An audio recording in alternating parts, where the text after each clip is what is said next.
you mentioned the SAG-AFTRA strike and the negotiations, like it would be terrifying if they were like, yeah, we'll do a, Scandal season 8. We'll just take the video we have of Kerry from seasons 1 through 7, pop her into the show. Like you needn't to be involved. You needn't to apply. Well, that's what I would say to people when they would constantly say, like, what do you fancy actors? You guys all make so much money. What are you striking about? I would say, like, first of all, I'm not striking for me. I'm striking for all of the other actors who are dreaming of this career the way I dreamt of it 20 years ago, because there was a roadmap for me to be able to get here. And I'm worried that that roadmap is being destroyed, that ladder is broken.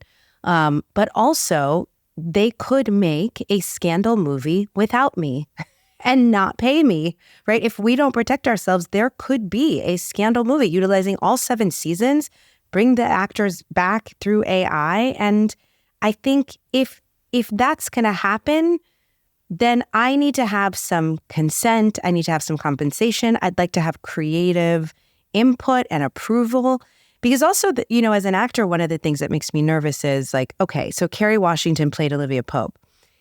So we'll just utilize Kerry Washington AI and we'll make a Scandal movie. But for me, if you go to Fantastic Four, a movie I made 20 years ago, or you go to Django, or you go to Confirmation, or you go to The School for Good and Evil, even my most recent work, and you say, like, we can lean into AI learnings from those roles to create the Scandal movie, you're no longer creating Olivia Pope in the way I would, because those characters are also very different. So being able to have input to say, it's not just like I can take anything from the Kerry Washington universe and plug it into this character. The character I play on Little Fires Everywhere is so different from the character I play on Scandal. I would need for that encyclopedia, that AI vocabulary that builds on those performances to be consistent with my choices. Yeah, no, absolutely. And I think, as you said, like those are table stakes. We need to make sure that people can have livings. We need to make sure that people are adequately compensated. Like this transformation there's going to be so much change and so much disruption. We want to make sure people aren't left behind. But then we get to the exciting part. As you just said, like I am also super hopeful about AI, that AI can transform things in amazing ways. Like, can you talk about where your excitement lies? Like, what are the exciting things that you're seeing in the field of AI? One of the things that always interests me, and again, I think I will say, it does worry me, right? Like I worry for our stunt performers. I worry for our doubles, that there will be people who are going to struggle with more and more advancement in this area.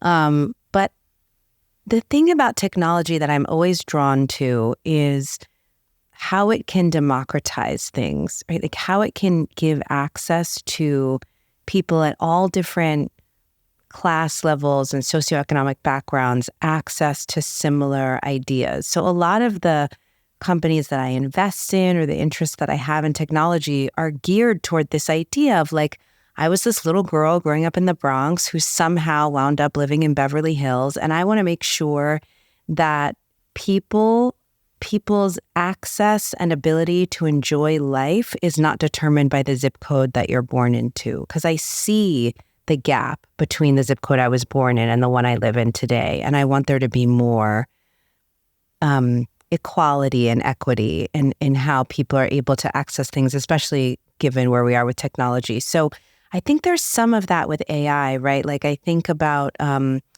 not everybody can, for example, on my book tour, not everybody could afford to fly somewhere or buy tickets to see me in person, to be in the room with me, to be able to have access to me. So are there ways to utilize AI to create experiences for people where they feel like they're having the next closest thing to a personal touch that is generated by me, inspired by me, approved by me, licensed by me, that is as close to me as you can get without me being able to be in everywhere at once?